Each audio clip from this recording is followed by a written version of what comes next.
you so very much for tuning in to the OddPodd. That's right, we actually have a name for once, guys. Right. Really? Wow. Hold on, wait, stop. Can we all thank Rob? Let's thank Robbie. So just that was wonderful. Thank you, Robbie. Yes, that was wonderful. Jesus Christ! Not even like, yeah, awesome. Just yay. Jesus. By the hour. But yes, we finally have a name. It took us a little while, but we finally decided on the OddPodd because, well, it was a bit odd after we went back and listened to it, I would say. Right, guys? Yeah.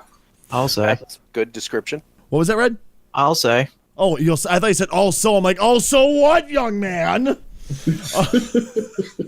Guys, everybody, seriously, thank you so much for swinging back in. My name is Stacy Krugger, guys. Let's head down the room. I am RadHazard. Casually challenged, talking over people. I'm Robbie. Hello. And I'm Undead. How's it going? See, he's trying to make up for his lack of enthusiasm about the name. He's like, no, I'm Robbie. Not just, instead of just, I'm Robbie, hi. It's not my fault. I'm in the future. Jesus. Yeah, I suppose it's like, what, about midnight for you right now? It's like 11:05. Ish. We need to do these earlier. No, Well, it's how- fine. I go to bed like between 1 and 2 a.m., so.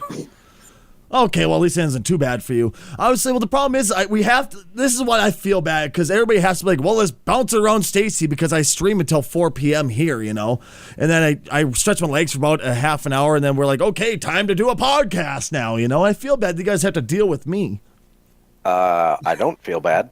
Okay, well, then to hell with you. I don't feel that either. Now, Casual, I know you actually had something you wanted to open up the show with, right? Well, it's somewhat topical as you hear this podcast, if you hear it like very, very near to its release. But it's about video games in general, sort of, and how nudity in games has always been a hot button issue. You know, oh, nudity, and every time a game comes out. Well, we can remember back when... yeah. Shush, don't you even start going there already. But we can remember back when, what was it? The Atari with, what was it? Custer's Last Stand. Yes, Custer's Last Stand, where you had to walk up naked with a heart on and go fuck Pocahontas. You know? What? And, you know, there's been the mods and the secret codes for Tomb Raider, you know, back when she still had the nude boobs. Which didn't exist, and I was pissed. Exactly. I tried so hard to see those polygon tatas. I think we all did. I just made her swim in the pool, so it zoomed in close to her ass. Oh, God. You know, here's the problem. We're sitting here mashing our controller, holding it upside down, like pushing X while turning it on to get all these secret things, and Rob's just like, hey, let's do the common sense thing. Swim and look at the ass. You know, we need to start thinking like Robbie and using common sense here. I'm a butt man, not a boobs man. So, with this continually, like for almost, like you said, since Atari days, it's always been an issue. And it's usually been an issue that has been, you know, hidden by the developers. You know, they don't actually put anything in. Yeah. Hot coffee notwithstanding. Yeah, I love that one. But then this game just came out, made by a company that did an MMO also with the same theme, called Conan Exiles. And one of the first things that you can do in the game is set nudity to none, partial, or full. And when it says full, there are physics mechanics behind it for dongs and balls now. And don't forget the tatas. Well, I mean, yeah, but Can't forget about the bow jiggle. You're just jiggle like, well, physics have been around for a while, Well, but this true, but- game just, like, suddenly out of nowhere, a developer decided, hey, here it is. And it's not secret, it's not hidden, it's just literally right in your face. What happened? here's my favorite part. When we brought it up here just to kind of say what we're thinking about talking about, Robbie had no idea what game we were talking about until I said, oh, the Dong game. And he's like, oh, that one, yeah. I have to wonder whose job it was to program the dong physics. Right? I'd probably someone like you, really, let's face it. Well, yeah. I mean, if you had to do that, you'd have to love your job. I say he was just he's sitting in the mirror just dangling it back and forth like, oh, need to give it a little bit more jiggle in that physics. All the research required. Yeah. Well, yeah. I was about to say, like, do they research that, or do they go like, physics where it's unrealistic? The developer was just like, Jeff, get over here to my desk for a minute. Shake it side to side, now up and down. Now do some jumping jacks. Helicopter for me. Come on, helicopter. I'm actually I wouldn't be surprised if they would put that in as an emote. Oh my god, I just realized /dance in that game. Oh no. That's what I mean. I have to buy it now. I wasn't going to buy this game at first, but now I have to. Just to do the dance with the dong along, just flanging, you know? But, you know, sadly enough, actually, that kind of pointed out your point, Casual, that they're going balls to the wall, no pun intended, with the nudity. And here's Robbie, the only way he actually recognized the game was by saying the dong game. Yeah, I mean? Yeah. Yeah, and that's kind of the funny thing is you would think the media would be all over this. I mean, they've been all over that sex and violence in games for years, and this game comes out and there's pretty much nothing. I mean, you see it on Twitch. Yeah, oh, yeah. But that's in our wheelhouse. We are gamers. We watch Twitch. But you don't see news reports about it. You don't see. So it makes me wonder, are people finally saying we don't care, or is this just not that popular of a game? What happened? I think there is a certain level of desensitization. I mean, yeah, I mean, You say desanitization? shut up. I know I stuttered. But yeah, there's got to be a certain level of people just going, okay, we're getting used to it. It's just a dong and happens. But at the same time, there's always even that sect of people going, oh my God, penis. You know, yeah, exactly. like I don't know why it's not getting a huge uproar, because this is not that small of a game. I've seen a lot of people jump on the bandwagon. I'm watching some of my buddies and my favorite streamers stream it and love it, you know? As I brought up with before we started, a big game that everyone had a massive issue with was Rust. Oh God, yeah. Yeah. Like, everybody fought with the developers to get the choice of turning it on or off for what, a couple of months? Yeah. And then all of a sudden, Conan Exiles comes out, and everyone's like, oh, okay, that's cool. Now, since it is Conan, and if you've ever seen the movies or read any of the comics or the books, is that the difference? Is it, oh, it's Conan, of course. I suppose the barbarian, maybe, yeah. I didn't even think about that. Yeah. Can you make him look like Arnold Schwarzenegger? Oh no. Yeah, you actually probably could. Don't tell me this, please. I'll be forced to buy the game then. I'm pretty sure the character customization is pretty extensive. Can we make him look like Hulk Hogan? And you know to what the I mean point by that you this. can actually edit the size of the penis. Okay, so we can make him really look like Hulk Hogan then. You can edit the size of the genitals. So we can make it look like you could club a baby seal with it? I don't know about that, but probably something. If anybody's ever seen the Hogan sex tape, you know exactly what I'm talking about. I'd like to point out that last time it was Robbie who brought it up, and this time it was Stacy. I'm sorry! And if you're playing along with the drinking game on how long it takes us to talk about dicks, it started immediately. Oh, no, I lost. Anyway, but I think part of the reason why people aren't in such an uproar over it is the fact that you actually have the option to go, okay, you know, just a real short loincloth or full loincloth. I have a funny feeling it's got to be that, is the fact that you have the option.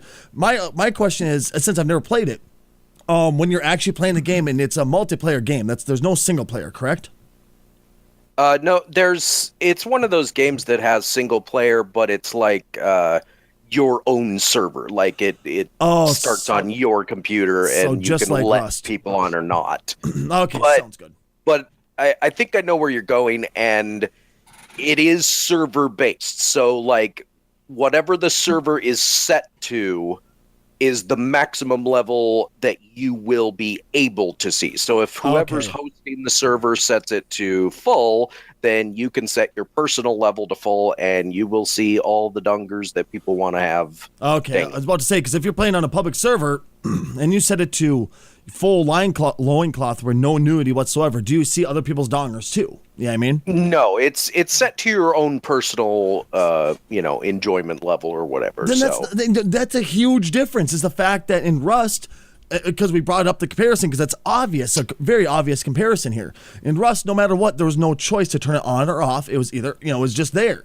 Where this, you have the choice. Yeah, I mean? Yeah.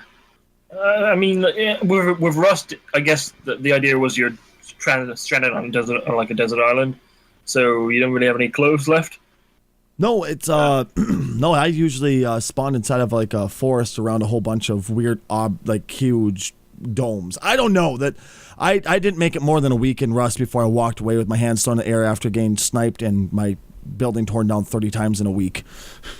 Yeah, that's the problem with those survival games in general is, and let me tell you, I have actually played Conan, and it is harsh.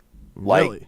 Like you can die within a couple hours just of not being able to find, resources and stuff. It's another survival game. And that brings me to the question of survival games in general. Like, we have all of these survival games. We've got Daisy and like you said, Rust, and I thought that survival games were on a downswing. Like, I thought people were sick of them, and here we are with Conan Exiles. Well, I think what a lot of people's issues with survival games is Rust and Daisy killed it, in my opinion, because they turned into a survival to, there's a person, let's go kill them just because. Or games like Daisy, that's basically been in beta for 2-3 years now? Isn't Rust still technically in beta too? Yeah. I was going to say, I thought Rust was still an early access. Well, let's just face it, Gary, what do you expect? That's all I'm saying, man. I'd like to preface that Stacy has a very massive hate for Gary. Yeah, when you're in the Linux community, you tend to dislike that cut. I'm just throwing it out there, okay? You're just where is he? His general direction, northwest? Okay, we'll throw the middle finger up in the air in that direction. It's just, the guy is just rude. That's all my problem is with him. But I'm throwing that aside right now and just going, when you have a game in beta that long, there's something wrong with it, but that's just me. Yeah. Well, being in beta means you can use that as a get out of jail card in case there's glitches or bugs. Oh, yeah. Very true. Well, yeah, but eventually you have to full release your game, not Star Frontier notwithstanding. Are you sure you have to Star fully release Citizen? it? I mean, look how many games in the past have just kind of sat in beta for a while and then just kind of magically floated away into Forgotten Land. Yeah, I mean? Yeah. I mean, do you think that something like Rust is just going to eventually go, you know what, we're tired of it, we're just going to stop updating it, goodbye? I would say, despite your own opinions on Gary, like I said, I'm trying to throw that all to the side. I would honestly say no, because look at Gary's mod. It's still being updated with content and patches and stuff. Very true. So, but here's the other question on that. Do we need the games to ever come out of beta? I mean, if it's a really good game, if it's a game that everybody's enjoying and it continues to put out new content, yes, we want it to be out of alpha and beta, but do we ever want it to stop producing content? I would say no. You never want to stop producing content because you always want to enjoy the game more and more and more. Yeah, I mean? And just like, great example, World of Warcraft. Do you ever want WoW to stop putting out new quests and new content so you can keep on playing if you're a WoW player? No, absolutely not. You know, you always want to enjoy more WoW. You never want to go, well, that was a great run for how many friggin' years now? Well, time to call it. No, you want to have, give me more raids, you sons of bitches. You know what I mean? Yeah. Well, that's what the big uproar with the new expansion Legion was. Is they were slow releasing the raids and stuff like that, and people were losing their shit because it took them almost 2-3 solid months to get Suramar raid out. Yeah, that's the thing. I mean, I'm sorry, I didn't mean to step over you there. Go ahead, Casual. Well, I was just gonna say, when the new content comes out, people eat it immediately. Mm-hmm. You know, so I get the frustration, and I even had the same frustration with a very modern game, Hitman, the latest Hitman game. They're still making those?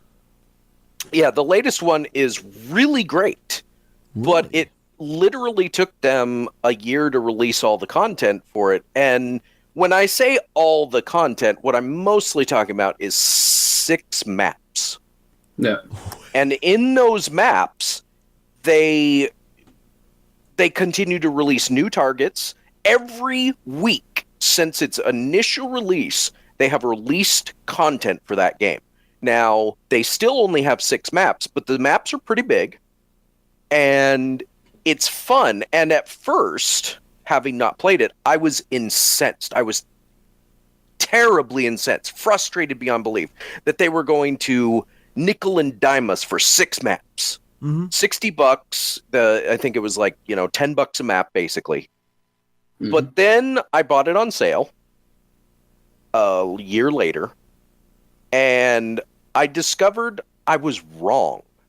Like, there is so much content to that game. It's just...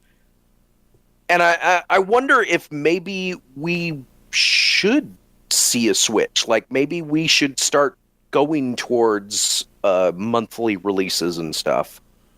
Well, that's my question is it to artificially drag out the hype of a game by, oh, here comes more now, let's get more people to buy it? Or is it just truly, in their case, was it truly just because they couldn't and they just weren't able to get it finished? Yeah, I mean? Yeah, I mean, I don't know. It kind of worked for Minecraft for a while. I don't know if it's as hyped as it was back then now. There's barely any hype when new content comes out. Yeah. I remember the last big one I remember was Frostburn, and I don't remember any hype for that. Well, I do have to say that my son loses his minds both my boys lose their minds every time that something new. Dad, you know they have bears? Yes, son. Yes, they have bears. Dude, it's so cool. Like, okay, son, thank you. I don't know how many people actually play unmodded Minecraft these days. I don't know. Like, since I'm from the modded community, I don't know. I plan on doing a playthrough of unmodded just because, but I don't know if I can handle it. Just because it's so spoiled. There are numerous broadcasters who literally only play vanilla, and they've been playing it for over 3 years. Jesus. Oh, damn. It's like with like Better Twitch TV. I don't remember what's part of Better Twitch TV and what's actually the old Twitch. Yeah. I had the same problem. And by the way, in case you're wondering what we're talking about, twitch.tv is a website which we all watch streams across. Some of us broadcast across. And Better Twitch TV is a third-party add-on for the website. It's an extension through your browser, and it enhances certain things. Like it could change how chat looks. It could change the color of the website itself. Change the streamer's penis size. Wait, really? Well, hell, man, where's that option at? I turned that all the way down, guys. That's why it's so small. Damn it! But no, but seriously, it's a great little thing. Well, excuse me, I'm sorry. I'm all here, guys. Go ahead, take over for me. I gotta hack my lungs out. Rabble. Filling but noise. Yeah, with a lot of games, monthly releases are doable, definitely. Yeah, like drip feeding them. Yeah. Sorry about that. Because at the same time, you don't want to just drown your player base in your game and then go, oh wait, we still have more stuff to add. Oh, it's better to take your time throughout like the next few months to drip, as Robbie said, drip feed your player base. And I think it also goes back to what Casual was saying. Is it better? In some instances, yes. There's some times where you're like, okay, we get it, you're just dragging this out. But I do have to agree with Casual. Maybe this is the new trend that gaming has to go to, just to keep people interested, because it's the tendency, as Casual pointed out, that people will play through all the content real fast just to burn themselves out real fast, and that's it, right? Mm-hmm. It also leads into the end of the road for that business model is microtransactions. Yeah. Am I the only person who refuses to buy something if it's a microtransaction? The only microtransaction I have ever really invested in is one-time fees on certain games on my phone. And the only fee that I'm paying is the one that removes ads. Yep. You know, I'm guilty of that once. When it comes to a phone, I take it back. You know what? I'm absolutely guilty of it when it came to Subway Surfer. It was just to get rid of the friggin' ads and stuff like that. That was it. And then also with WoW, I'm totally guilty of buying pets. Oh, come on, though. They're so cute. They are just a little, look at the little thing. Just all the bear and oh my god, the little panda, the little monk that follows you around and karate chops shit. I was the guilty one of buying mounts. We're not gonna talk about mounts, okay? I bought one mount and I was extremely disappointed in it. Really? I haven't been disappointed in any of my mounts. I love my crest mount. Ladies and gentlemen, we have turned into a WoW Anonymous. That's what it's about too, man. Hi, my name is Undead, and I'm addicted to WoW. Hi, my name is Stacy Krugger, and I'm addicted to buying mounts and pets on World of Warcraft. Hi, my name is CasuallyChallenged, and I am WoW free for 3 months.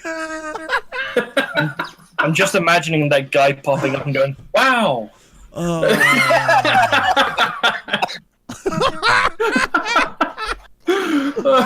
I hate you so much, Robbie. Then you have one of the 10 people on Earth who have never played WoW. Don't start. Trust me. Don't ever start. It's a great experience, but the problem is when you go to walk away, it's terrible. It hurts because you're just like, but I want to play, but it's boring now. But I want to play, but it's boring now, you know? But I still need to raid Nax Ramus.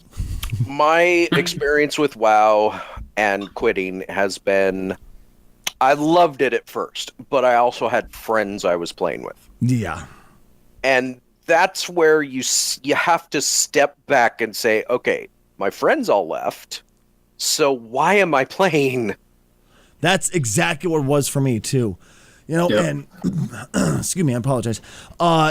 I used to have a guild, you know, it was a very nice guild. It was just a small little family guild, you know, maybe 10 of us that were active all the time, but we'd always do runs together, stuff like that. When once they left to go play other games or just left to go do real life shit, it was just me and my friend Kyra, and we're kind of going, what's the friggin' point? Why do we keep doing this to ourselves? You know, it just got to be boring where we just kept doing the same old, what the hell was it? The same old, mount runs, the same old grinds for rare trinkets and stuff like that over and over and over again. That was it. And it's like, why are we doing this? We're just doing dailies and that's it? It just got sad, you know?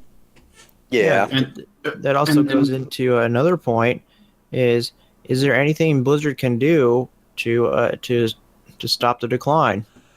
Okay. There is the inevitable decline. Exactly. No matter what, it's going to die eventually. Everything dies, no matter what.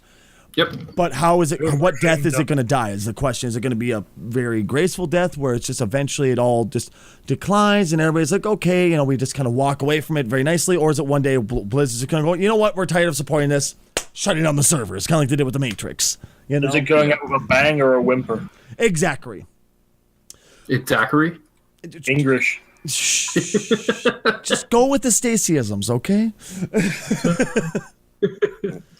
But I want to say one thing they could do, which they don't want to. I'm both in favor and against this, but not private servers, but not ancient servers. What's this called? Legacy servers. Legacy servers. Thank you. Legacy servers is one thing they could do, but would it be worth it for Blizzard? And that's my question. Would it bring new people back and bring new people in, or bring old people back and get them to stay? That's my question. I don't think that. I don't think they have to worry about it. Blizzard has a track record for, and I'm not even counting the Activision side of things. Yeah. Because they merged with Activision. Personally, I think Blizzard bought Activision out. But Blizzard's quality control, no matter what people may think of WoW, is so high that when they finally do release something new, which is admittedly rare, Overwatch, after how many years of the last new game, they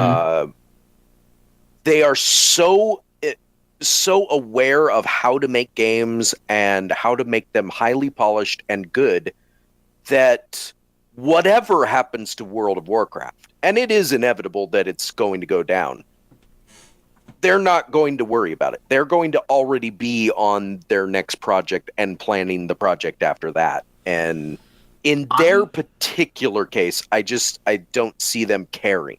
Yeah. I actually wouldn't be surprised if they're already working on another game just to more than likely kill WoW off. Do you think they could ever have another IP as big as WoW? Oh, no. Absolutely. You really think so? You really think that Overwatch could take over WoW? No, not Overwatch. Not Overwatch. It'll be something new. There's been rumors for a long time of a StarCraft MMO. Yeah. Now I've heard about that, but it's always seemed like it's never going to happen. You know? And that's something else. Blizzard, if they don't think it's going to work, they'll cancel it when it's nearly done. But if they make the next MMO, if they do their next MMO in-house, I'm pretty sure it's going to be the WoW killer, and it won't matter because it's their own. Yeah. Well, even MMOs like WildStar, that when that came out, that was hyped to shit. And I forgot about WildStar. A whole bunch of streamers and YouTubers were like, "Oh yeah, come play this with me." And then once their first expansion came out, everyone was just like, "Oh, this is shit. Why are we playing this? And why are we telling our player base to play this with us?" It's one of those things that they go from WoW to other MMOs back to WoW because nothing can actually stand the test of time up against WoW. Because, the game's been out since 2001. Yeah, I was going to say it's... Damn. I've been playing since 6 months after release of that game. Believe me, it's weathered me. it was announced on September 2nd. It was released November 23rd, 2004. But the idea of it has been around since 2001. Mm-hmm. And people just keep building these MMOs thinking, oh yeah, we're going to be the next WoW killer. No, you're not. No matter how big you think you're going to get, WoW is always going to end up either stealing your player base with new content, or it's going to be a big feud. Yeah, they hype themselves up and then you never hear from them again. Yeah. WildStar being the biggest one, because I do believe they took like a 2-year hiatus after they launched it. That's 2 years, that's not really? something you can do with an MMO. Exactly. That's something World of Warcraft has, learned, and they release what, an expansion every 2 years? 2 to 3 years, yeah. Yeah. But in between that time, they release updates, and it adds a new raid boss or a new dungeon or something like that. And that's part of how they've continued so long, is that they know how the MMO works at a core level. They update constantly, and they keep their player base intrigued with what's coming and what's to come. Excuse me. I don't know, man. There's also those fans who want Blizzard to revisit normal Warcraft. That I've heard I'm one of them. about. I was never a huge fan of the game style, but I loved the lore and I loved watching people play it. You know what I mean? Even to this day. But at this point, because Warcraft was fairly innovative-ish when it first came out, and I'm talking about the original RTS. Mm-hmm. And then when Warcraft 2 and 3 came out, they each did something new and different. But the lore, like Stacy was saying, has continued throughout. Mm-hmm. Like, from the very first game to whatever the latest expansion is for World of Warcraft, it's all been connected. So could they do Warcraft 4 at this point? I would love it. I mean, even though I don't like those type of games, I would love it just because I would love to see a fan service, just pure fan service. Yeah. And I would love to see what they could do with it. One thing that I find that's a big thing is they need, and it's actually a big topic currently in the private server community for World of Warcraft, is legacy servers that cater to the original player base. Back in World of Warcraft, the Burning Crusade, the Wrath of the Lich King, those are the three main servers that you see when you look for a private server. Yep. And honestly, I'm sorry, go ahead. I didn't mean to step on you. I was just going to add is that most of them have all of the old content, and then they usually stop at the patch 3.3.5, which is apparently the patch that everyone enjoyed. I do believe that was the patch just before they released Cataclysm. Oh, the WoW. Oh, God. The Azeroth killer. I remember when that came out. You're just like, what happened? This was beautiful. It was cool because there's something new and you go explore it and everything. But after about a half an hour, you're like, I explored everything. I want the pretty back. What the hell's going on here? You know? Well, that's what Legion, the newest expansion, did for me when I played it when Legion dropped. Is it went from I played back in Wrath, and then I stopped playing for about 3-4 years, and then I come back, and then I stopped playing for another year or two, and I come back as soon as Legion drops, and it's like, what happened to my Scourge infested world? And now the storyline doesn't make sense. And some would argue that started with the very second expansion first expansion they did with Burning Crusade. But I've never actually gotten involved in the lore that much. I just like to go out and collect 30 million MacGuffins for the latest quest giver. Well, I'm what's known as a lore whore. I used to be pretty heavy with the lore, but I just kind of walked away and just started to enjoy just the questing and the gameplay itself, Yeah. But I kind of want to change gears to a different game that's coming out, that tickles my friggin' fancy, might we say. And Robbie showed this to me, and I was like, hi, because I just I'm guilty of it, but I just beat the very first Oddworld for the first time ever on stream, and I loved it. It was a blast. It was so fun to play. It's fun to watch too. Exactly. Oddworld Soulstorm is now coming out, and from what I understand, Robbie, this is a retelling of the first game, or apparently it's a reimagining of the 1998 titled Oddworld Apes Exodus. Oh, so the sequel then. Yeah, it seems to be. Really now? Yeah, they recently just released the first image of it, literally. And it looks nice. It looks like it just looks pretty. That's the thing, it looks cool, but like the animation on the website is freaking me out. Yeah, because you go to the website, which is oddworld.com/Soulstorm, and Abe's looking at you, man. He's kind of creepy right now because he's got bloodshot eyes, huge. He's just staring at you as if he just took a huge rip off the bong, And it's monotone. It's like it's black and white. It looks weird. It's I've been trying to spend as little time on the front page as possible before scrolling down. Now, is this a fan reimagining, or is this the original company trying to do a new game? I don't know. Who was the original company again? I want to say it was... Oddworld Inhabitants Incorporated. So yeah, it's them. Yeah. So it's them. It's the real guys. And honestly, when I played the second one, I kind of fell out because it felt a bit rushed. It felt like it was just a carbon copy of the first game graphically and control wise, just with a kind of an awkward story. Yeah. But with all hope, maybe obviously the graphics gonna be all redone, the controls gonna be all redone, which would be fantastic. Yeah. But maybe they'll alter the story just enough to make it seem original and interesting. Polish it up a bit more. Exactly. I'm stupidly excited for this. It makes me wonder because for those that don't know, the devs for this game was Odyssey the first one. I honestly can't remember. Games Odyssey. Yes, it was the first one.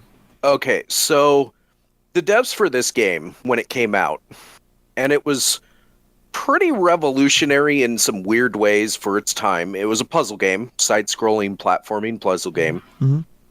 And one of the revolutionary things is there were no lives. Now, that might sound like, well, a million games have no lives. But at the time, there weren't very many.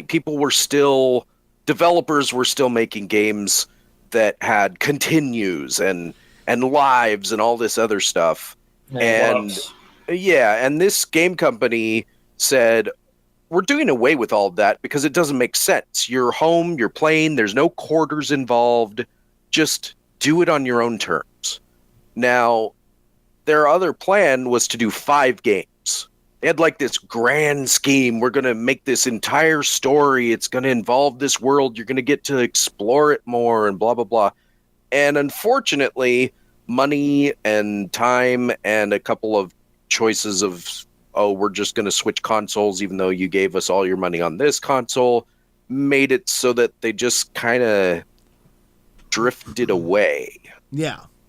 And I'm wondering if they're trying to restart their original concept now. Yeah, because I remember when I was playing this one, I was talking to you, and you told me that they were supposed to release one last one for Xbox 360. And I was like, dude, why did they only do Xbox 360? Or they did do one for Xbox 360, right? Yeah, they started on PlayStation 1. Yeah. And it wasn't exactly exclusive, but they didn't put it out on any other systems. And then when the 360 was coming out, they moved to the 360 for, I think, their third game. And a lot of fans like myself who didn't have the money or didn't care to spend the money to get a new console were like, well, screw you. I'm not going to buy your game. Exactly. According to the Wikipedia page for the Oddworld Wikia, Soulstorm was the original working title for Abe's Odyssey. Really? Yeah, and it was later used as a name for a glucon-made beverage in Exodus. No kidding, that's cool, man. So does that mean this is like, interesting.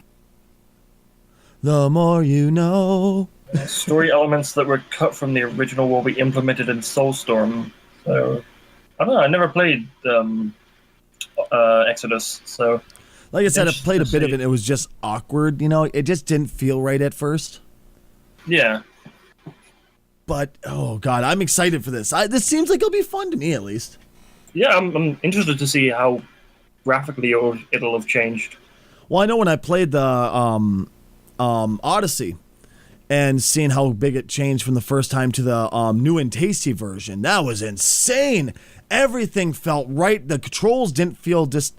In the first one, the Odyssey, it's a PlayStation 1 game. It's just rickety, but all the controls felt wrong. It felt loose or just felt a bit too tight at times. Shut up, Robbie.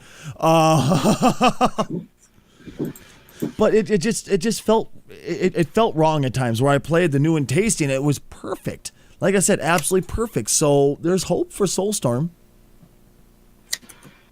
We hope. We hope, man. We hope. I'm looking forward to it, man. Now, I know we Rad. Last week we brought you on for one specific reason. And then you just kind of became part of the stream, the show, which was awesome. But we should probably actually get to your subject once upon a time here. Am I right? We're actually keeping Rad hostage. In that case, we're not allowed to talk about it for 3.5 weeks. No, but did I not pay send them you the guys- $1 million, please. Did I not send you guys the contract to not talk about it? That. That case. It should have been a spam email. Can we possibly get a mute on Rad real quick, please? No, but seriously, Rad, me and you were discussing this a little bit off air, and we talked about it's something that was near and dear to me, which was Sega, the rise and fall of Sega. Because we all know I'm a bit of a fanboy for Sega, and I'll admit that. But of course, I love Nintendo, but I loved Sega. That was my shit back when I was a kid, Now, Same here. yeah, so I remember at one point in time, Sega actually outsold the Super Nintendo, right? Yes, that is correct. And I'm guessing that was probably the quote-unquote rise, or am I incorrect about this? That was their highest point. I believe it was in 1991. For a few months, they outsold Super Nintendo. When did the Super Nintendo even get released? I can't remember offhand. The Super Nintendo, I believe, was early 91, I think. So it was barely say. even out. Yeah, but at that time, Nintendo had the Nintendo Entertainment System, the NES, Good point. which was by far and away the best-selling console on Earth at the time. Yeah. So Not a whole lot of competition at the time either, though. I mean, let's face it, the TurboGrafx 16 was not exactly not exactly real competition. Or the one to go and up against. Sega did have an 8-bit console as well, but there's a reason why not very many people know of it. It was the Sega Master System. Oh, the Master System. I always forget about it. Exactly my point. God, I never got the Sega Master System. I really always wanted to, just to say I had it in my collection, but that's about it, Yeah. I had the I forget because like in some regions it's called the Genesis, and others it's called the Mega Drive. I forget which one it was over here. It was the Genesis in the States. In the UK, I think it was Mega Drive in Europe. I remember. Everybody else is Mega Drive. Yeah, I remember having the game and having a built-in game. I think it was one of Sega's earlier mascots, Alex the Kid, I think was his name. Alex Kidd, 2Ds. Yeah, love that name. I mean, love that game. I also love that name. I always felt like Nintendo kind of cornered the market on mascots back in the day, and Sega was always like trying too hard. Yeah. Well, I guess it really brought on that whole edgy point of view too, because remember how it was always like everything about Sega was super edgy compared to Nintendo, and Nintendo was just like, "Hi, I'm a family-friendly system." Sega does what Nintendo don't. Exactly. But okay, so when we talk about the rise and fall of Sega, the rise was right before the SNES was released, when it was just the NES. That was the rise. That's when it was first released, and they finally got a chance to start going. And then came the Nintendo and just beat the hell out of it. What destroyed the Sega? What about Nintendo looked at the customer base and went, you know what? You don't want this. You want the Nintendo. You don't want that Sega thing over there.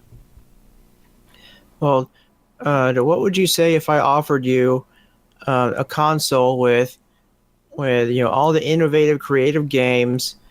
It has all the arcade ports you could ever want, and you can play online with it. What would you say if I offered you that? I would say it sounds fantastic. Sounds like the wave of the future. Yeah. Where do I sign? Exactly, because all the consoles we have now, we play online with them. We can play with people all over the world with them. The console I'm referring to, of course, is the Sega Dreamcast. Oh, I love Now, the Dreamcast. Oh yeah, the day it was first announced, I wanted one more than you could ever imagine. Now, the thing with the Dreamcast, you think, oh, Sega Dreamcast, isn't that the one that caused them to leave the console business? Actually, no, it wasn't. Oh, wasn't? Yeah. No, the Dreamcast was ahead of its time when it came out in 1999. Think about it. Sega thought of online play with other consoles in 1999. Yeah. Oh yeah, because they had like internet connectivity as well. Was that the Dreamcast? Yes, it had a built-in modem, dial-up, of course, but the broadband modem was an option, was an accessory you could get for it. Yeah. And the next console that would even try to do that would be the Xbox in 2002. So shit. Go ahead, sorry. No, I said, was it just a bit too far ahead of its time then? No, Sega's fate was sealed starting all the way back in 1994. 5 years prior. Okay, lay it on me. So, the year right now, it is 1991. You're first hearing about the Sega CD. Yes. At the Tokyo Game Show. Yeah. I am currently 1991. I am currently 0 years old. God, you guys are so young. I wasn't even thought of in 91. I was born at the end of 1990. Jesus. I was 15. How old was I? Jesus. Stacy can't math right now. He's tired. I think I was like 8. So the Sega CD is announced in 1991. In United States, it comes out near the end of 1992. Now, Sega CD was a big revolution, big step forward, and here's a console that'll do CD-ROMs. It has 320 times the memory of a regular cartridge. So you get games with like full motion video, the FMV craze. Oh yeah. Or the problem was the Sega CD was not a standalone console. So all the consumers were getting confused over, do I need this? Or is my Genesis fine? Is it another console? Is it just an optional add-on? What is it? So as a problem, because of its high price and a very limited library of games, there wasn't very many people who bought it. And it was rendered obsolete basically a year later with the release of the 3DO. I forgot about the 3DO. I completely forgot about that thing. So the CD stuck around until it discontinued in 1996 to focus on the Sega Saturn. Now fast forward to 1994. Here we have the Sega 32X. This is supposed to be their new. Nice. The 32X is supposed to be its another new console for the Genesis. Yeah, it was supposed to be a Genesis replacement.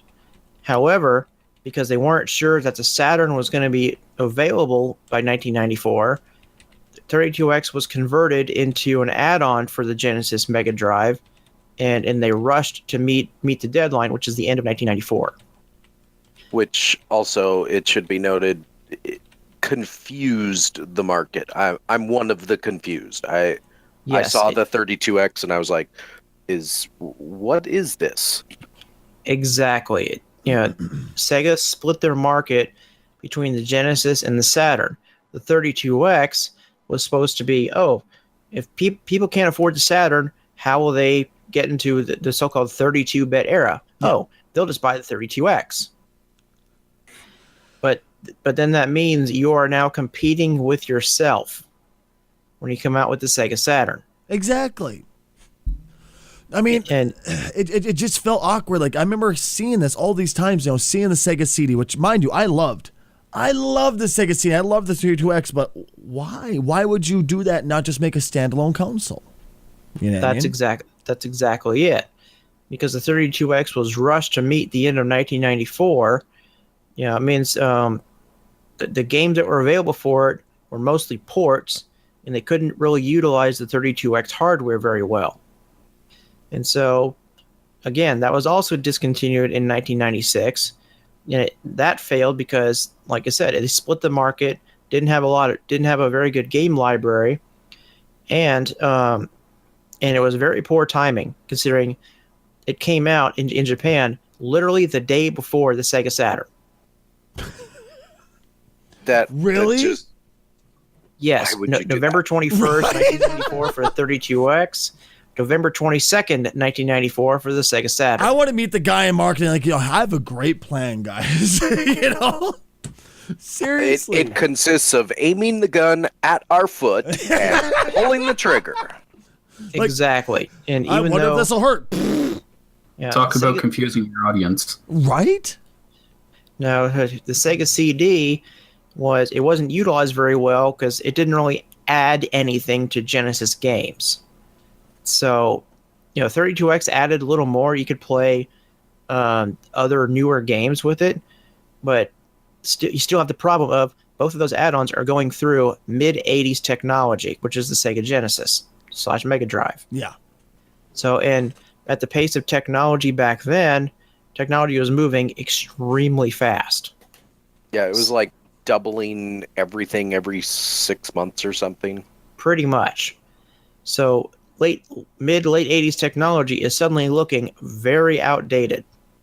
So what does Sega do to prepare for the next generation? Oh, we're working on the Sega Saturn, which they started on in 1992. But it first wasn't shown until 1994 at the Tokyo Toy Show. This is where it gets really juicy. Now, the United States release of the Sega Saturn was announced in March of 1995. Okay. Everybody pay attention for Saturn Day, which is September 2nd, 1995. You get it? Saturday, it's a pun. However, Sega of Japan said, we need this console to launch early so we can beat the PlayStation to market. Nice try. So at the first E3 in May, Sega gets up there, and during their conference, they say, at these 4 retailers, you can buy the Sega Saturn immediately. However, they had contracts with probably 8 or 9 retailers to sell it. What happens when you only give a few of them the system early?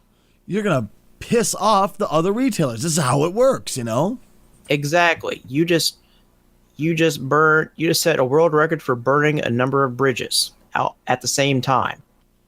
So, does anybody here remember KB Toys? Oh, yeah, I remember them.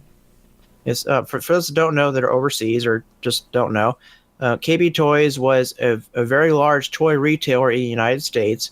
They had a location in pretty much every mall and shopping center in the country. Basically, like the second biggest franchise toy store this side of Toys R Us. Mm-hmm. Pretty much. As a response, KB Toys was not included in the buy the Saturn immediately. KB Toys dropped any and all Sega products from their stores until they went out of business in like the late 2000s.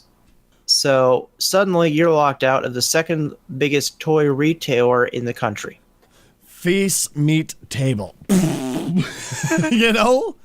It's exactly. So the other retailers so what? You want me to wait another 6 months for you to give me the console that you're selling right now? Where's my market? The market that wants a console already has it. Exactly. So, and then to add the final nail to that, the PlayStation was released in September 9th, 1995. The PlayStation retailed for $299 US. The Saturn retailed for $399 US. I didn't think it was $100 more. Yes, it was, but it came bundled with a Virtua Fighter. Now, ladies and gentlemen, please, I need you to understand this game is worth $100. No, it wasn't. Oh my God, that was such a bad game. So between May and September on the Sega Saturn, they only released 2 games. They were trying to kill their system, I swear to Christ. Sony sold more the PlayStation came out September 9th. Within 2 days, they had sold more consoles than Saturn had in 5 months. And all because of one main game franchise, Madden, back in the early days. Madden? Exactly. Really? The PlayStation was a sports console, but yeah.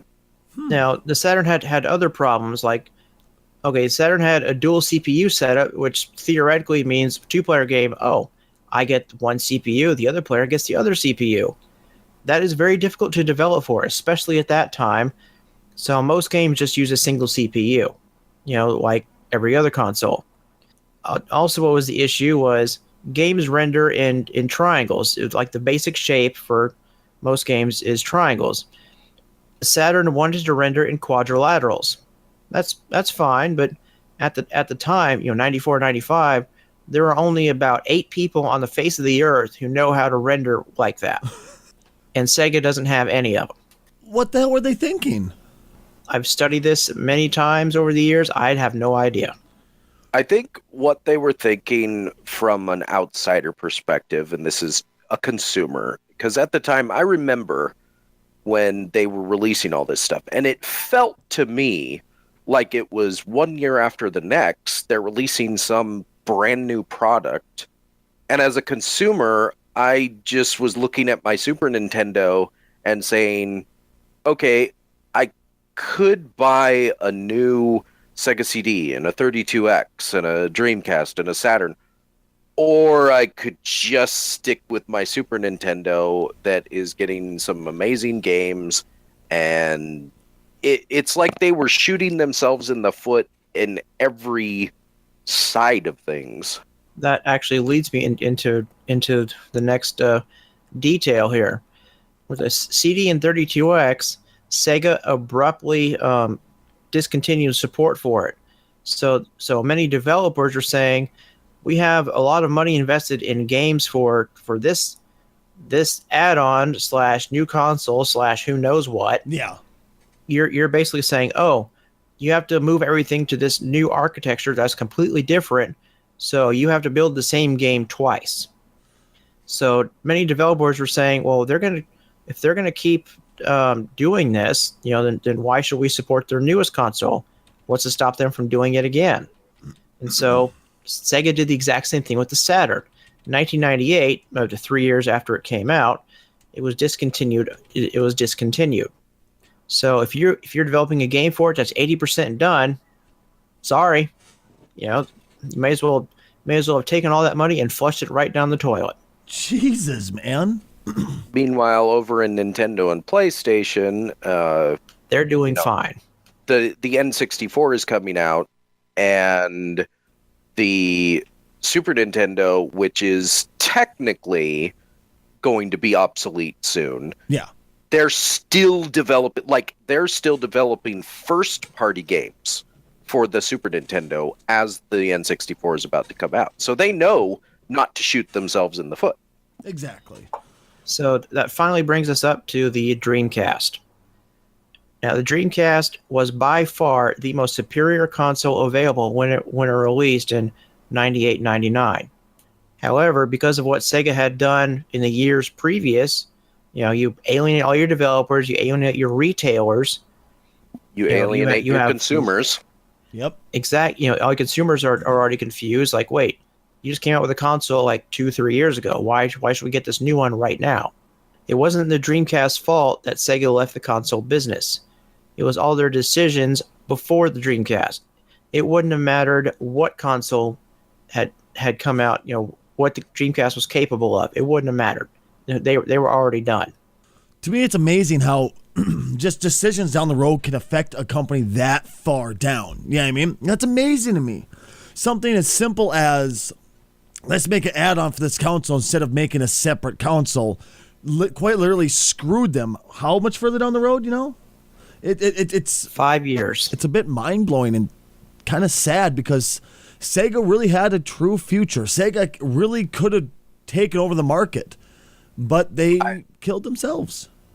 Ironically, when you mentioned the the add-ons. Yeah. Nintendo technically, I wouldn't say they shot themselves in the foot, but they definitely got real close when the PlayStation was developed. Oh, now, yes, I remember hearing about this. You may say to yourself, what do they have to do with the PlayStation? Well, back when the Sega CD came out, Nintendo got involved in trying to compete because obviously the console wars back in the 16-bit generation were intense. Yeah. And they worked with Sony to produce a add-on for the Super Nintendo that was basically going to do the same thing. It was going to be a CD functioning thing, 32 bits, blah, blah, blah. And once, I don't know if somebody at Nintendo saw that Sega was shooting themselves in the foot, or if they just decided we don't want to do it, but 90% into the development of the Super Nintendo CD-ROM, they decided we don't want this anymore. And Sony was sitting there holding technology in their hands saying, what are we supposed to do with this? Exactly. They were left with the bill. And what they did with it was came out with both fists ready to go, and the PlayStation launched, I want to say about a year or two before the N64 or something. The Nintendo 64 was, I believe, September of 1996. PlayStation was September of 1995. Okay, so yeah, so basically Nintendo, when they were working on their system, suddenly they had competition, and nobody thought anything of the Sony PlayStation initially. Yeah. They were like, oh, it's just another upstart. Nintendo's king. Until it wasn't. And people started to realize, well, and one of the biggest contenders to showing the power of the Sony system at the time was Squaresoft and the release of Final Fantasy VII. Right. Which, by the way, was, Squaresoft before that had been a Nintendo developer. Oh, yes. They were very big with Nintendo. And then what happened was the Nintendo 64 cartridge was not big enough. They said, CDs, Square said, look, we love your system, but you just can't contain our next game. And when they came out with Final Fantasy VII, that's why they moved. They said, look, we're just moving to the next technology that we can, that we can use. And I'm so glad they did, because even to this day, hell, I'm still playing Final Fantasy VII to this day, It's just one of those amazing games that was just, it set the precedent for games that came after it for generations, Yep, pretty much. Well, in gaming terms, generations is much shorter than in human terms, but that's besides the point. All right, well, actually, I wanted to get into something else real quick here, guys. As you know, we're all a little bit of comic book nerds when it comes around to it. Comic book movies are friggin' huge right now. Absolutely huge, right? Did someone say comic books? What's that, sorry? I would. Did someone say comic books? Robbie's just like, my ears perked up. I'm here. His ears have been burning. Turn off the porn. Turn off the porn. So, I'm here. I'm here. No, but like in comic book movies are huge. They're really. I'm actually really impressed even to this day exactly how well they sell, even with people who couldn't care less about comic books. Yeah, I mean. Comic book movies are doing fantastic. Comic books are not doing as well. That's because nobody reads, and comic books are still using old market concepts. Yeah. Like what old market concepts? Like the whole, what's it called? Edgy comics? Is that what you mean? No, just literally just selling them in stores on paper still, okay. I mean, they are starting to go more like digital copies, but it's still, there's a lot of buying in comic book stores. I don't understand why they won't transition. It just seems like a common sense thing to do. Is like, okay, this is the new market. I can get into this about radio too, since I used to work in radio and their refusal to transition to the internet. But we'll kind of stick with comic books for right now.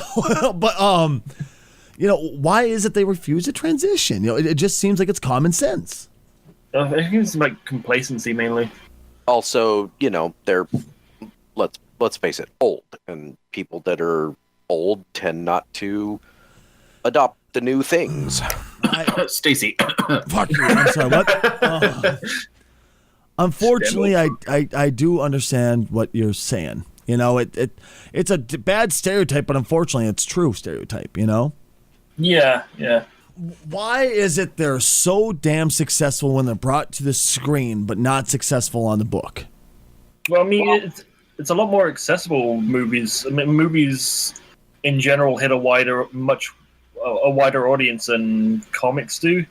Like, comics are just for, like, how do I put this? Comics, unless you're like me and read like a lot of small press and independent comics, the mainstream comics hit like particular audience, like comics, like geeks, nerds, and like the like.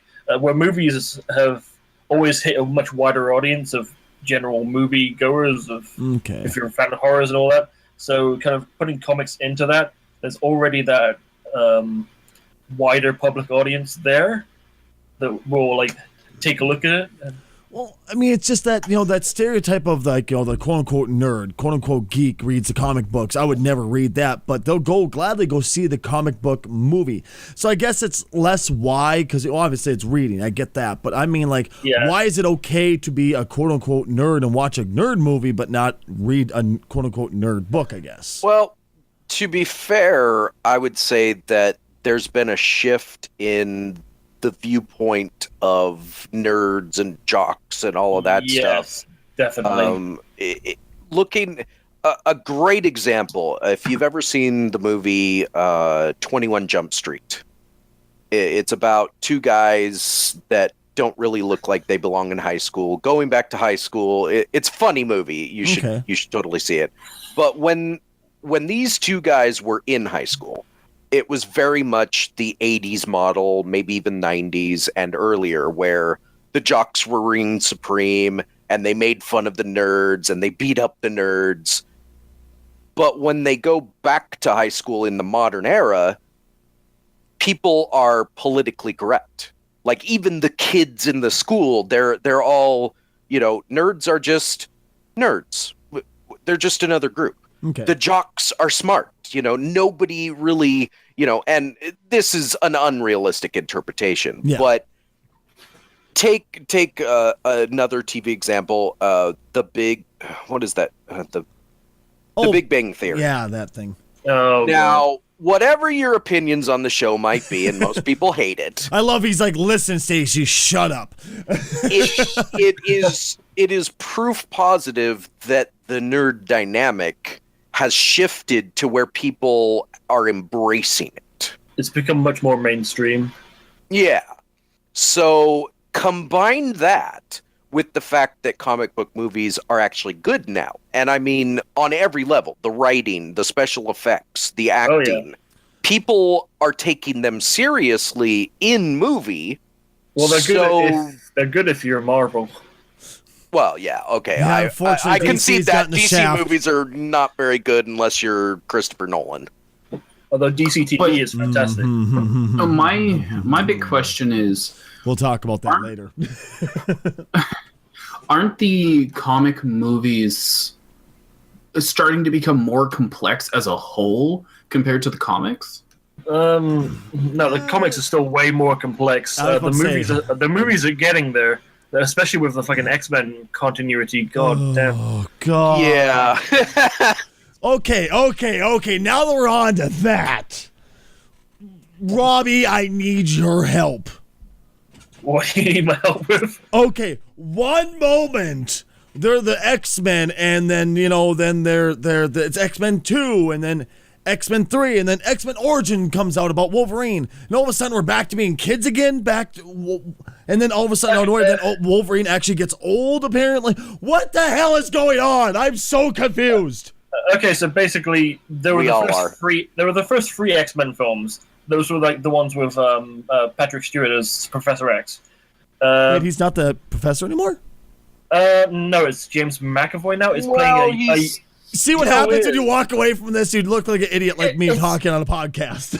It's the same Professor X, but James McAvoy is playing a younger version of him. Okay. The new movies take place in like this. I think it's the 60s, 70s, and 80s. Yeah, see, and that's part of the problem is they take place in the 60s, 70s, and 80s, but the actors have not aged 20 years, so it's like, wait a minute. Yeah, I mean, also there's that like it's hard because there's the inconsistent continuity. Like in the original 3 X-Men films, there's a scene where Charles Xavier is walking around, but it's Patrick Stewart, and then in the new X-Men, he gets paralyzed as the young James McAvoy. Wait, what? No, come on. Yeah, it's like the idea that in the second movie, like the first 3 films lead up to Days of Future Past, the future where Sentinels have basically taken over and have killed all the mutants, and then Wolverine gets time travel back in time. Oh, that so didn't make any sense, but yeah, by Kitty Pryde, who now can't run through walls and can time travel people by their mind. But yeah, so in the second new X-Men film, the time traveling made it so that I think it was the last X-Men film, X-Men 3 didn't happen. Okay, see, and this is where it gets super confusing because being an X-Men comic book reader starts to get super confusing, dude. I'm already lost. So, being an X-Men comic book reader, you start to see the confusion right away in the comics, in the paper comics, because there's so much time travel and space travel and dimension travel and weird intermingling between the characters that it's so complex. And one of the things I liked about the first few X-Men movies is that because it was a movie, they had done away with all of that. You know, they had made it more condensed and more acceptable. But after, what are we up to, like 9 or 10 movies now? It's even more complex than the comics now.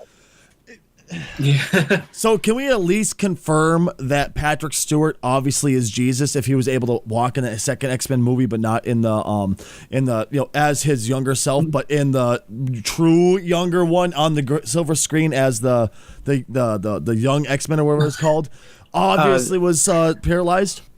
Are you?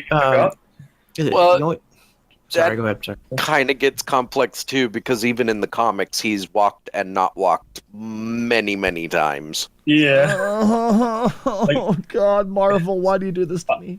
One of the things I like is in the comics currently, they have the original X-Men team. They pulled the original X-Men team from the past to the future. So now it's the current X-Men existing alongside their younger counterparts at the same time. What? Yeah.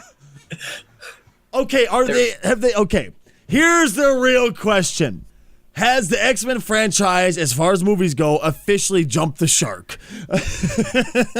Yes and no. And it depends on your perspective. Yes, they jumped the shark when they tried to reboot the universe with First Class, but didn't because it was set in the 60s and it didn't really reboot anything.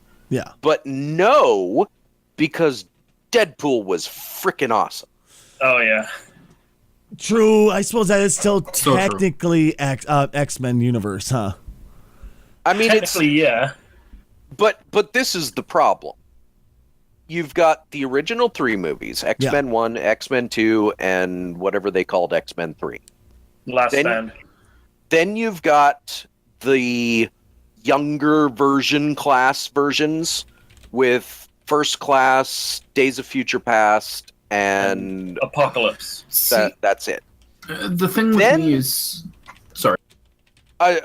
Then you've got the Wolverine movies, which tie into both Days of Future Past and the originals, but one of them is technically non-existent, like X-Men Origins is considered non-existent now.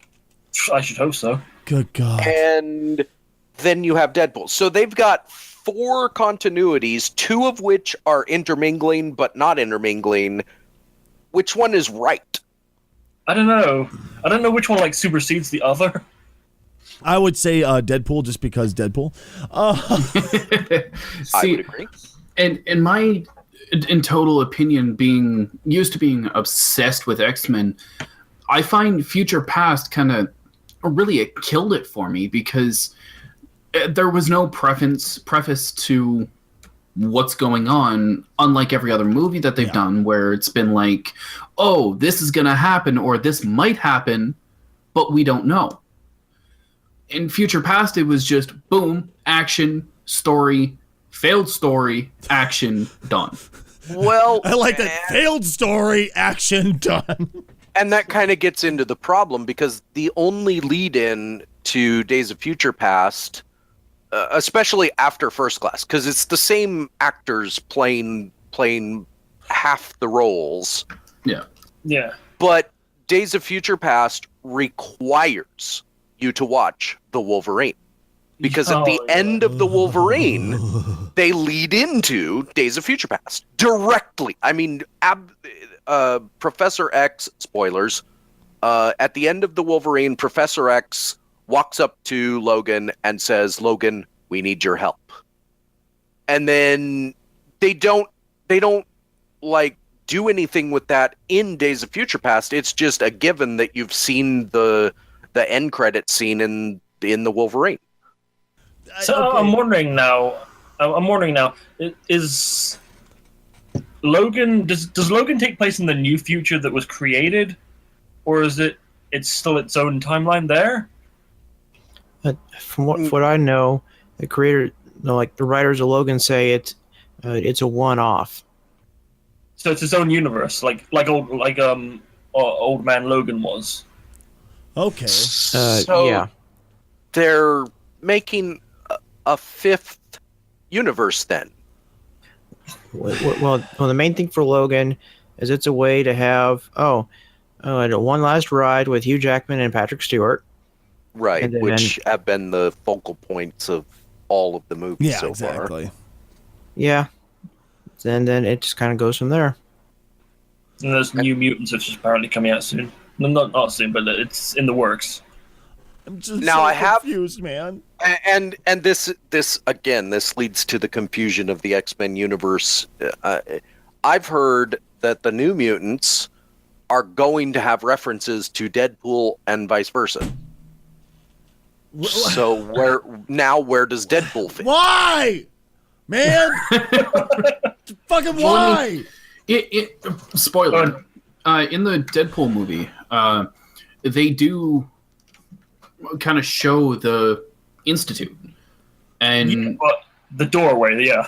Yeah. well, they showed the outside view and then the plane taking off. Yeah. That's weird. Really, It seems like they could only afford 2 X-Men. Weird.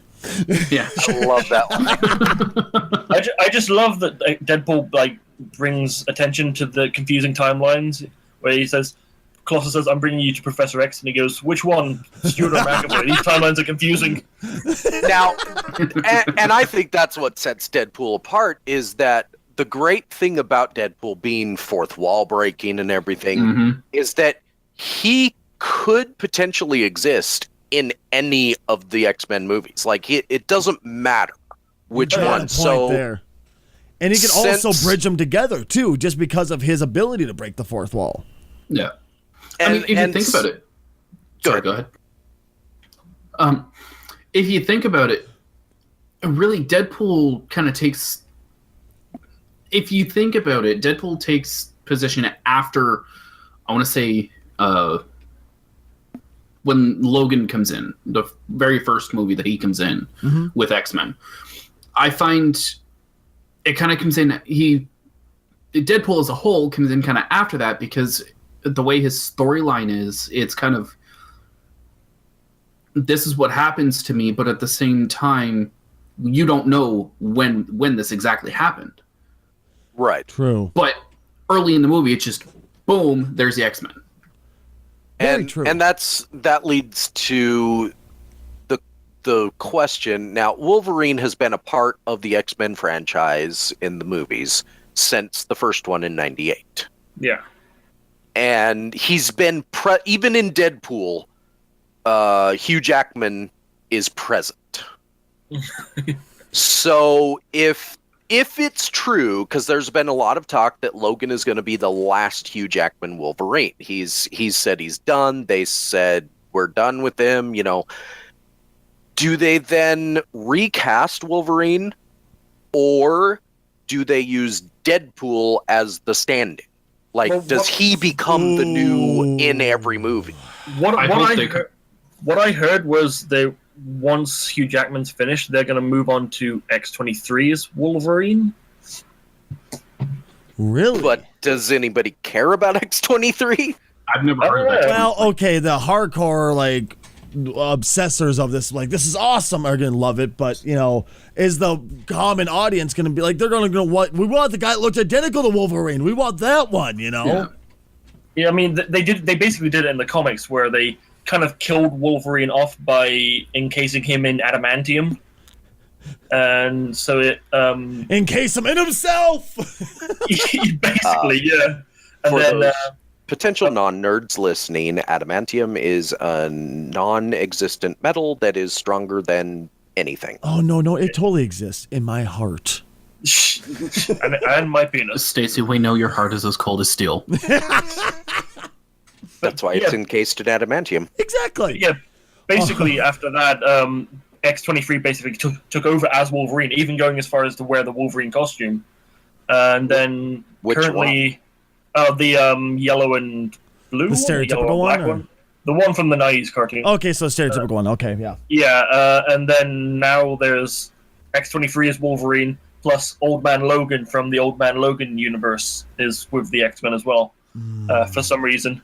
This is gonna be exciting to see, but at the same time, it's like, it's I don't know if they'll ever be able to get past.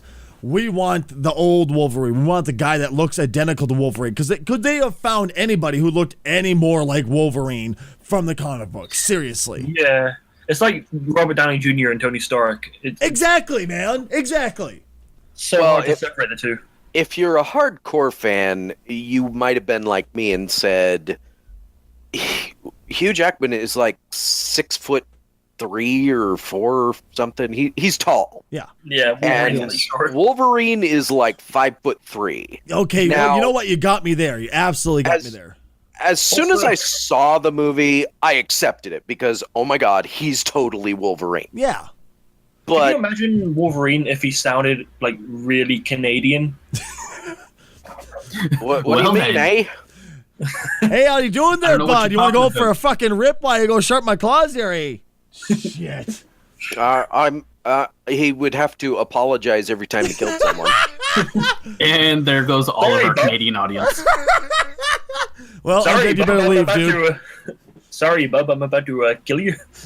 God, wow. A terrible Canadian accent. God damn. Hey, bud, want Undead. to have a rip before I kill you? Hey, Undead, we're sorry. We've been making fun of you this whole time. But it's, Oh, it's it's fine. just payback because I'm from America and you guys make fun of me all day long. So deal with it, man. Minnesota's basically Canada, anyways.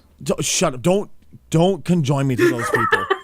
I'm from the UK, making the world hate us as a national sport. I thought that was the U.S.'s job. Exactly. Hey. Anyway. Okay, so another thing I really want to get onto about comic book movies, because there's two subjects I want to. The first one, though, is Deadpool, because you guys know how much I love the Deadpool franchise, both the comic books, the movie, the video game. It was so perfect. And you also remember how offended I was when I saw that Deadpool, that thing they tried calling Deadpool. I don't remember. What are you talking about, Stacey? Yeah, exactly. We've all wiped it from our memory, man. I don't know. There's only one Wolverine movie, so I don't know what you're talking about. But, okay, one of the biggest things that pissed me off about the movie was the fact that they left out the multiple personalities. The schizophrenia. Okay, but Yeah. how do you do that in 2 hours How without? You know what I mean? Like Do you have to. You have to focus on one element, or else it gets convoluted. That I do understand, but look at the video game, man. Would you have different voices, or would you have Ryan Reynolds doing different? Ryan Reynolds doing, but just different different tones of himself and different accents. To be honest, if you think about it, him breaking the fourth wall can technically be classed as them touching on the schizophrenia. Good, because remember, Klaus saying, "You know, I'm right here, right? I'm not talking to you. I'm talking to them." Good Now, point. I would like to point out that I remember the first appearance and first stories of Deadpool, and he was not cool at all. He was generic. He was boring. He was stupid. He was an asshole. He was a Deathstroke ripoff. Yes, exactly. and he was. And the problem that I had before I even saw the movies is that I got out of comics, out of reading most comics, right before, like maybe a year before, somebody else took over writing Deadpool and made him awesome. So when I went to see the Deadpool movie, I was... You're like, what happened? I actually thought, and you're gonna crucify me, but I actually thought that the interpretation of Deadpool in Wolverine Origins was accurate to his beginnings. Okay, guys, we need to get the gun. Where do you live again? I know you're somewhere down south, man. That being said, it was terrible, but I just was, I thought, oh, well, I guess that makes sense. Now, having seen the Deadpool movie, I can't stand Wolverine Origins anymore. Yeah. It's just, okay, I know I'm harping on it so much, but I think that the multiple personalities added so much to his character. It really did. Because he was able to carry on dialogue by himself and carry an entire scene by himself without needing any other characters. It could be literally him talking to himself and arguing with himself the entire time, and it was brilliant. It was absolutely brilliant. Actually, I would picture it, yeah. I would actually disagree that multiple personalities was not needed for his film version. Really? Yes. Because I believe multiple personalities, the thing you were mentioning, Yeah. I think it works fantastic for comics and the printed page. Where you can advance the story by talking to yourself. Now, in the movie, he does that by talking with the audience. True. Oh my God! I that just made me realize we are his alternate personalities. Exactly. Yep. Well, I mean, look at the video game, though. I don't know how many of you guys have played the Deadpool video game. I watched you play it, that's about it. I've only watched it watched on YouTube streams. I loved it. I thought it was fantastic because of the multiple personalities were one of the things that really made it awesome. I mean, it was at points it got to be really generic where they were like, okay, we don't know what to do, so let's just throw in a whole bunch where he's have to fight, 20 waves at once, and against all odds, he shouldn't be able to beat all these things. It was just really dumb at times. But the storyline and the dialogue made it fun. Yeah, I mean? Yeah. I think it would have been funny to have him, like, in the middle of a fight, kind of zone out and start talking to his alternate personalities. And then, like, when we come back, he's just, like, stabbing a guy in the head, and he just snaps out of it again. What were you saying? See, that would have been great for the movie. See, that's what I'm kind of pointing out. That's why I think it would have been fucking fantastic and brilliant for the movie. Now, there's no reason to think that they won't do something with that in the sequel. Sure, yeah. I only reason I think they wouldn't is because of PC and they're scared to upset people. Well, like going into mental health issues, like multiple personalities. Exactly. Yes. Well, look at Me, Myself, and Irene. How much flack that got. Yeah, but Me, Myself, and Irene was trying to be like a comedy about multiple personalities. Whereas if they did anything with it, and they do it well, let's hope. Yeah. In the sequel to Deadpool, it would just be the next level of his character. Okay, good point. Yeah, it's further descent into insanity. Which, let's face it, we don't know how long he was in that hospital getting turned into Deadpool. So, who knows what happened to him? That's a great point. They speak about roughly how long it's been, but they don't, because same time you don't know how long he's been tracking people down. They don't actually say an exact date. Yeah, I mean, Yeah. As a fun side note to Deadpool, he actually was not the first character to break the fourth wall as far as Marvel Comics. That honor actually goes to She-Hulk. She was the original, break the fourth wall character. really? That feels weird. Yes, and then That's a character I'd love to see in the movies. Right? Oh yeah. So that suit. yeah. Robbie. Then because Deadpool didn't do very well, they kind of moved it over to Deadpool. So there's your random fact of the day. Because Deadpool didn't do very well. They what? Well, for some there was a reason they moved that you mean character breaking trait the fourth over to wall? Deadpool I'm instead. sorry. I thought you meant the movies. I'm like, Rad, are you okay? Okay, that makes so much more sense. I'm sorry, dude. I'm perfectly fine. It's just the voices in my head that won't shut up. Good God. But okay, Don't call us that. Fourth wall break within a fourth wall break. that's like 16 walls. Oh man, you guys make some very, very, very convincing arguments about it, and I hate admitting that you're right, that maybe it's not needed anymore. I really hate that because I love it so much. But this brings me another thing about comic book movies is we're talking about it, we're loving it, but we're also bitching about it as in the X-Men movies as we're getting burnt out on it. Are we as a viewership of movies, are we getting burnt out on the comic book movie? Is it time for it? Is it getting close for the time to end, or is it still at its peak? What do you guys, or has it not reached its peak yet? Well, I would say from my own personal perspective that I don't think I could ever get burnt out on them as long as they remain good. Like, Exactly. Yeah, the same. Yeah. Like every time there's a new Marvel movie, I'm crossing my fingers that this isn't the one that turns the whole ship around. Yeah. See, that's the thing is... Sounds like me and Batman going, come on, be the one that turns it around. Be the one. That's the thing is we're all comic book and comic book movie fans, obsessors, if I can say that. Yeah. But what I'm thinking is, what about the community that isn't a part of the comic book obsessors? The group that just watch the general movies public. because they're just movies to watch. They look cool. The ones that have only seen like Civil War and the first Avengers and maybe one of the Iron Man. Yeah, Exactly. The kind of people that have like they only watch the movies and they don't realize that Thanos has a brother. Now, here's where you guys are going to think Thanos I'm has a really brother? weird. Oh yeah, He's go ahead. weird because he has like, if I remember right, he has a power that makes a superpower that makes people aroused. Whoa. Wait, what? What? Hold the phone. Here's our new topic. You know what? I think I made a mistake not getting as heavily into Marvel as I did DC. Let's talk. That's for off air, Stacy.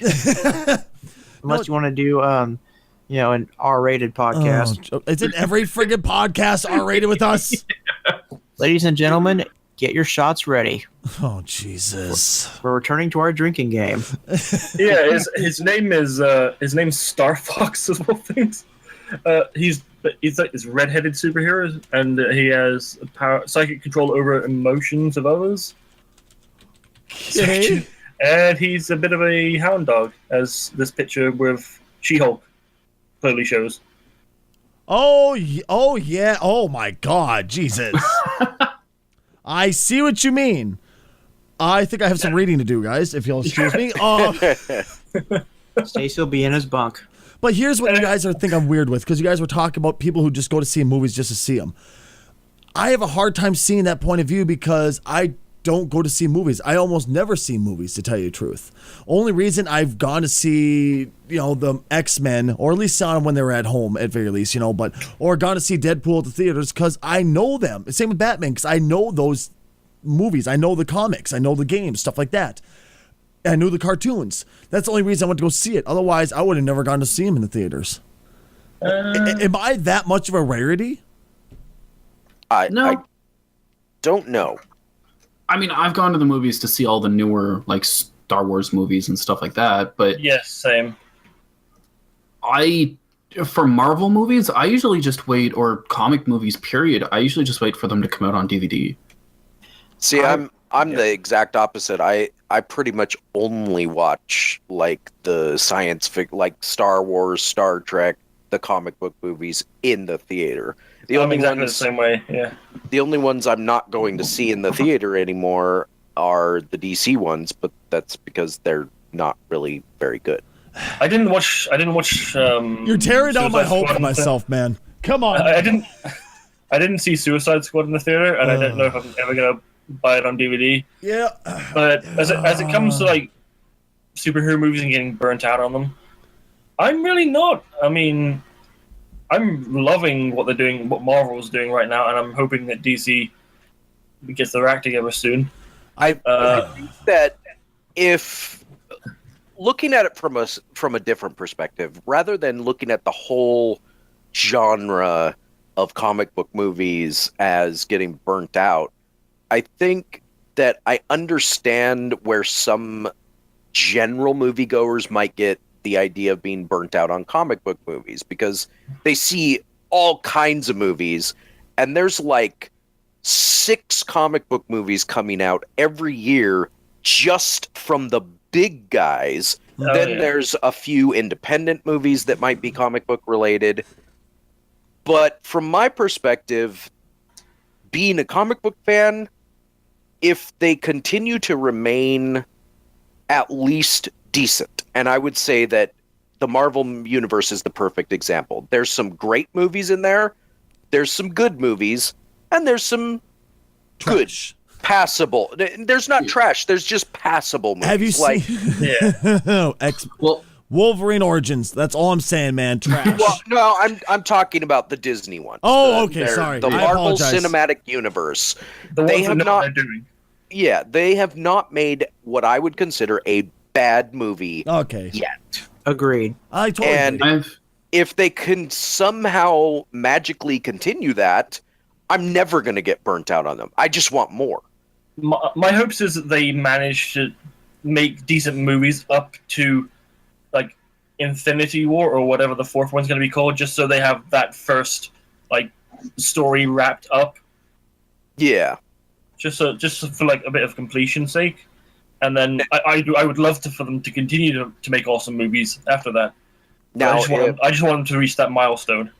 Exactly. Now, if comic book movies as a whole continue to take the route that the DC movies have, then there's definite fatigue, because I'm already worried about Wonder Woman, and that should be a slam dunk. Actually, ironically, talking about Justice League, I have a list here of 15 comic book movies coming out 2017. Dude, lay them on us. 15! Wow. Yeah. The very first one is Justice League Dark.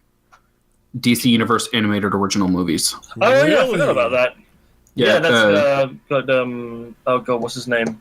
The magic guy. Constantine. It's rated R. I'll just leave it at that. Okay. Now, going back to Deadpool, that is an unfortunate byproduct of what Deadpool did. Deadpool proved to Hollywood that is very nearsighted that, we can make rated R movies. But what they aren't learning is, yes, you can, but the content still has to be there. Exactly. Yeah. You can't just throw a bunch of nudity or swear words at the screen and say, that's what everybody wants. No, we want what Deadpool gave us, which was the story, the pathos, the fourth wall breaking. Exactly. The substance that we as movie consumption expect in an R-rated movie, on top of like not even so much the nudity, the swearing and all that. It's I watch R-rated movies because I want the story. Yeah. That's all I care about. Exactly. Right. I could care less if they throw a pair of tits or I've seen enough. A couple swear words at me. I see. I've seen enough tits in my life. I could deal with all the tits. I want the storyline. I don't want it constrained because of a few swear words. That's why I don't mind it being rated R. Yeah, I mean? Exactly, and that's where Deadpool worked because he is a rated R character. You know, theoretically, he might even be rated X, but depends on which approach you take, really. but rated Weapon X. Oh, boo! Boo Ladies and this gentlemen, man! Boo this man. Get a pitchfork. If you're watching it, just stand up and just boo.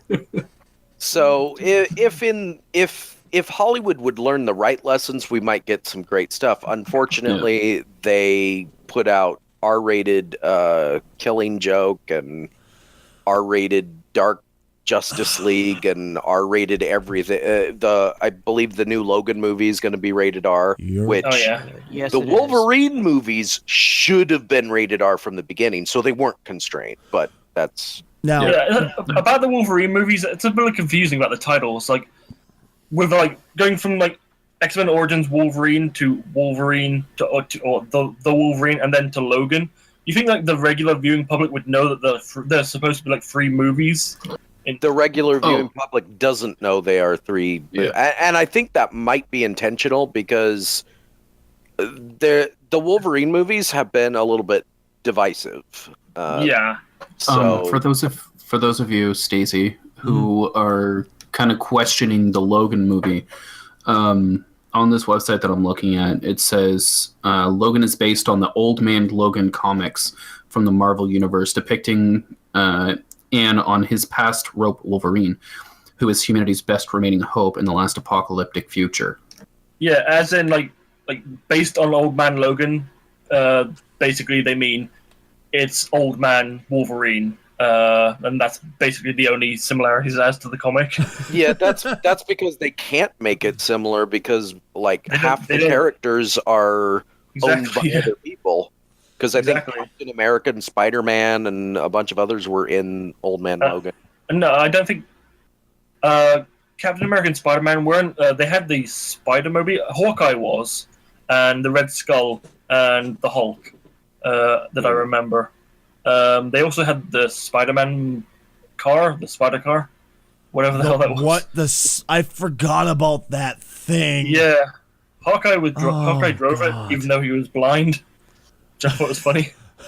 I thought if they wanted to do that, they could have replaced the characters with things like if they wanted, they could have replaced blind Hawkeye with a blind Cyclops, and maybe replaced the Red Skull as the villain with Mr. Sinister or something. I have a suspicion, and this is based on all the movies to date, that whatever the story is in Logan, the movie. It's going to revolve around Patrick Stewart and Hugh Jackman because X-Men 1 revolved around them, X-Men 2 revolved around them, X-Men 3 revolved around... Basically, every time they're in a movie, they just revolve the entire story around those 2 characters. Pretty much, yeah. Yeah, Stacy, yes. I don't know if I sent you to Old Man Logan to read, did I? Yes, I haven't got a chance. I haven't had friggin' time to sit down for 30 seconds, unfortunately. Yeah, but the story behind Logan in that one is really heart-wrenching.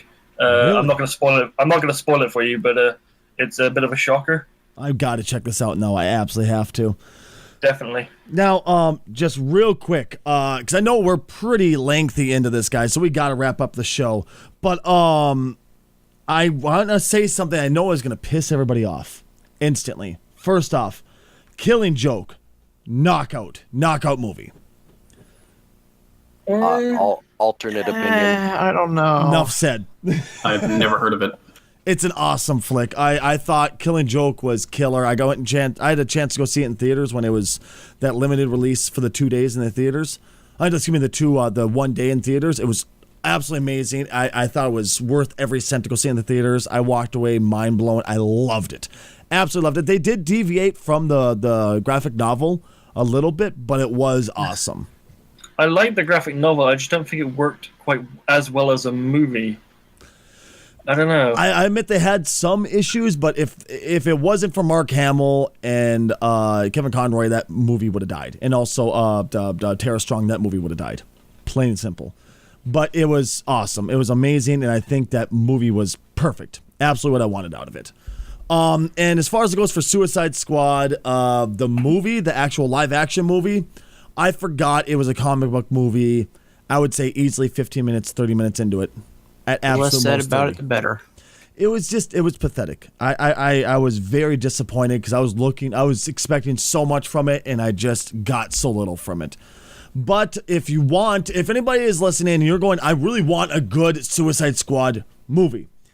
It's a cartoon, it's an animated movie, but it's still a movie, and it was amazing. I know the one you're talking about. Assault on Arkham. Thank you, Assault on Arkham. Awesome. Drop dead awesome. I mean, this will knock you on your ass. That's how perfect it was. It's basically what Suicide Squad should have been. Exactly. That's what I was expecting. When I was watching this movie, the whole time I was like, where's this Assault on Arkham? Arkham. This is what it needs to be, you know?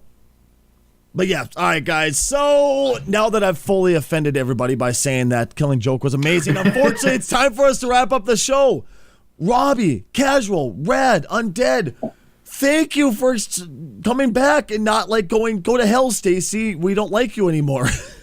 Well, we can't leave, so. My liking you has nothing to do with anything. Yeah. Seriously. I'm chained to this desk. Shh. We're supposed to tell him. Call the police!